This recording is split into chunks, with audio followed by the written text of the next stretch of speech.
Saya akan menjelaskan sejarah Hizbut Tahrir.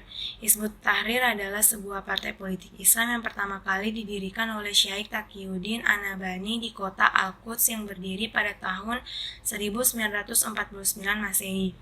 Partai ini berlandaskan hukum Islam dan bersifat politik, di mana politik menurut Hizbut Tahrir adalah menjaga segala urusan serta kepentingan umat dalam arti yang sesungguhnya. Akan tetapi jika kita melihat politik yang terjadi pada zaman sekarang, menurut Hizbut Tahrir telah menjadi sebuah perlombaan yang hanya memperebutkan kekuasaan saja demi kepentingan pribadi yang mengatasnamakan agama dari berbagai partai yang berbau Islam.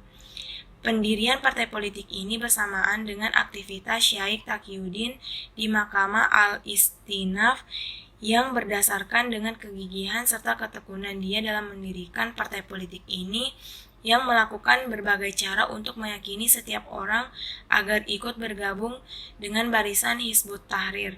Adapun 8 orang diantaranya yang mampu dia rekrut untuk bergabung seperti Asyaik Ahmad Ad-Daur, Namr Al-Musri, Daud Hamdan, Abdul Qadim Zalum, Adil Anablusi, Ganim Abduh, Munir Syakir, Asyaik As'ad Bayudi Atamimi. Setelah bergabungnya 8 orang ini, Syekh Taqiyuddin segera mengirimkan permohonan kepada Departemen Dalam Negeri Yordania sesuai dengan undang-undang yang berlaku pada saat itu. Akan tetapi hal tersebut tidak disetujui oleh Departemen Yordania sehingga menyebabkan terjadinya perdebatan antara Syekh Taqiyuddin dengan pihak Departemen Dalam Negeri, yang mana Syekh Taqiyuddin bersikeras mempertahankan agar Hizbut Tahrir ini harus tetap berdiri dan menjadi partai politik yang legal, karena pemikiran Hizbut Tahrir tentang sistem negara itu benar adanya dan sesuai dengan apa yang dibutuhkan oleh rakyat. Meskipun persetujuan itu tidak didapatkan oleh Syekh Taqiyuddin, partai ini terus-menerus melakukan dakwah sehingga perkembangannya semakin maju dan banyak diikuti dari berbagai kalangan. Penyebaran pertama kali dilakukan oleh Syekh Taqiyuddin yaitu di wilayah Yordania, karena disitulah tempat Hizbut Tahrir mulai berdiri dan berkembang. Partai ini telah disebarkan di berbagai sekolah-sekolah di berbagai wilayah di dunia Islam seperti Turki, Malaysia, Pakistan, Afghanistan, dan Indonesia.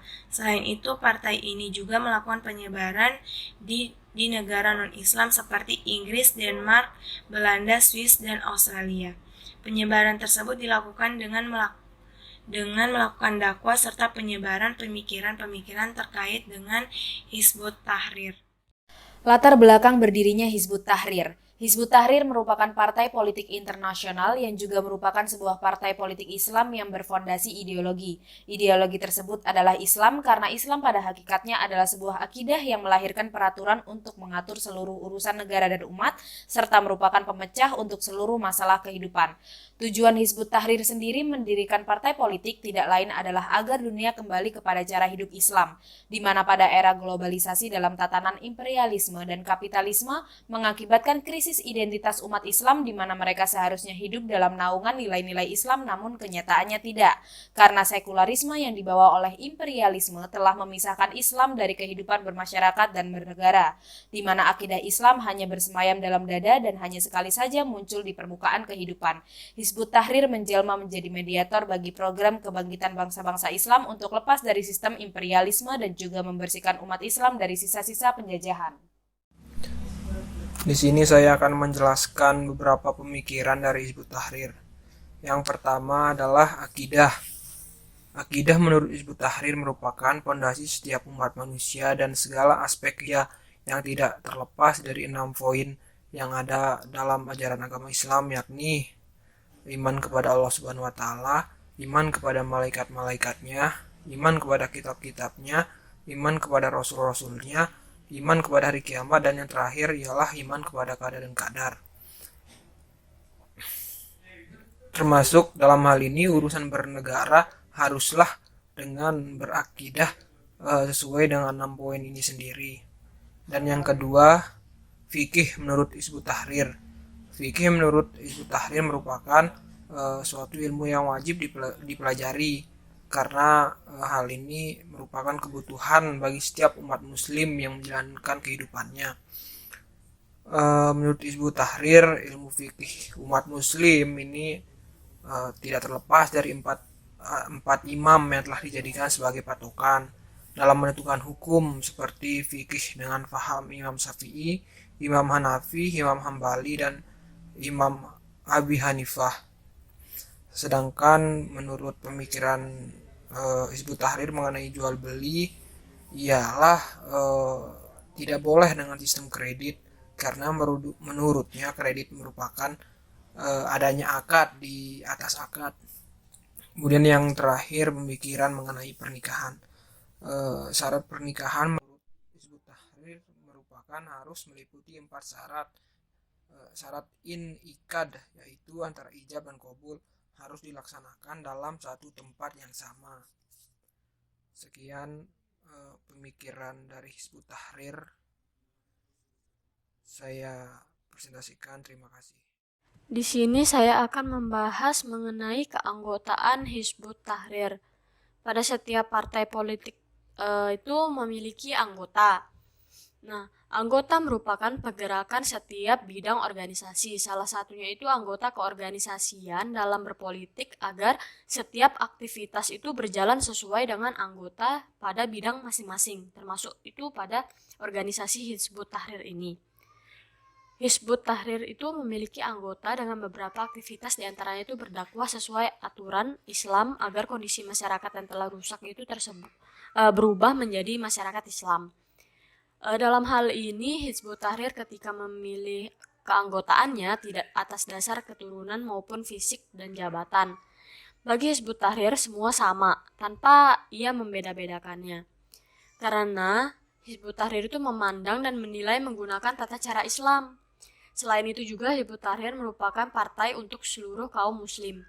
Agar kaum muslim mampu mengemban dakwah Islam dengan tujuan agar umat Islam itu selalu mengambil dan menetapkan keputusan didasarkan pada aturan-aturan Islam yang berasaskan pada Al-Quran dan As-Sunnah. Selain itu, tujuan Hizbut Tahrir yaitu untuk membebaskan umat Islam dari berbagai konsep, pemikiran, dan perasaan yang rusak. Adapun cara untuk menjadi anggota Hizbut Tahrir, salah satunya itu dengan memeluk akidah Islam, memahami sakofah Hizbut Tahrir secara keseluruhan, dan harus menetapkan ide-ide serta pendapat Hizbut Tahrir tersebut. Namun demikian, pendapat lain mengatakan bahwa menjadi anggota Hizbut Tahrir itu tidak hanya dengan hal-hal yang telah dijelaskan sebelumnya.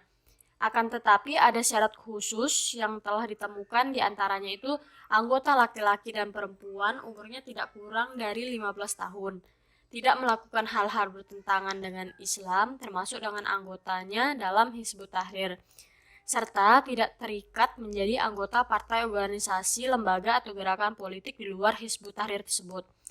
Nah, di sini anggota Hizbut Tahrir harus siap mengikuti halqah agar mampu menunjukkan perkembangan positif pada dirinya masing-masing. Dalam mengikuti halqah, pembinaan yang dilakukan oleh mahramnya sehingga antara laki-laki dan perempuan itu terpisah, tidak boleh ada dalam satu ruangan yang sama kecuali dengan mahramnya. Jika halqah wanita, maka yang membinanya harus wanita, begitu pula dengan sebaiknya. Dan pembahasan selanjutnya akan dijelaskan oleh teman saya. Selanjutnya saya akan menjelaskan mengenai tokoh-tokoh sentral Hizbut Tahrir. Yang pertama adalah Taqiyuddin An-Nabhani. Beliau dilahirkan di desa Idzim pada tahun 1909 atau 1910 Masehi. Pada tahun 1953, beliau mulai sibuk dengan aktivitas Hizbut Tahrir yang telah dirintis antara 1949 hingga tahun 1953. Adapun karya-karya dari Syekh Taqiyuddin An-Nabhani yang telah ditampilkan di PowerPoint, dan masih banyak lagi, mungkin kalian bisa baca sendiri mengenai karya-karya tersebut. Yang kedua adalah Syekh Ahmad Ad-Daur.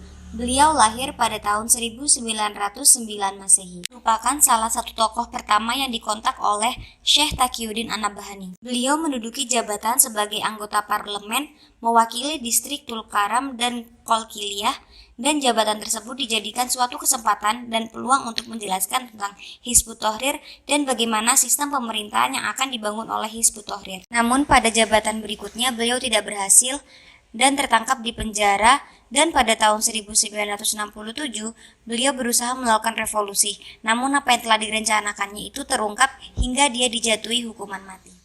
Selanjutnya tokoh yang ketiga itu ada Abu Yusuf Abdul Qadim Yusuf Zalum yang akrab dipanggil dengan nama Abdul Qadim Zalum.